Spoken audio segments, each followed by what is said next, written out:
ashama harka fuune warroonni viidiyoo kana daawwachaa jirtan nagaa keessanii jecha mee viidiyoon gabaabaan kun anaafis illee fayyaduu hin oolu daawwannee walitti adeebinu.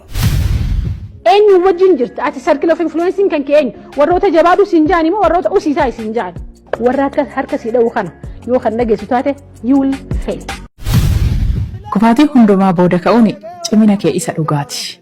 Namoonni ciccimoon addunyaa kana warra hin kufne osoo hin taane warra kufanii ka'anidha.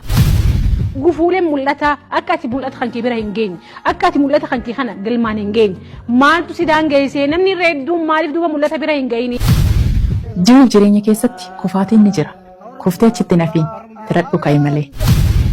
Jiruun haala adda addaatiin boksiin karaa adda addaatiin sidooyitee sidoo jirti jiruun tun walqixaa miti jiruun tun namoota adda addaatiif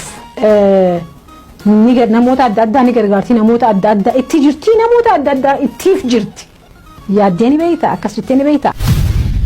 Mul'ata jabaa qabda taanaan namoota yaada xixiqqaa qaban waliin walii galuu hin dandeessu. Yeroo kee gubuurraan kan hafe sinii galeera. Hayyee walitti deebine viidiyoo gabaabaa kanarraa waa hedduu akka hubattan shakkiin qabu maaltu isinii gale.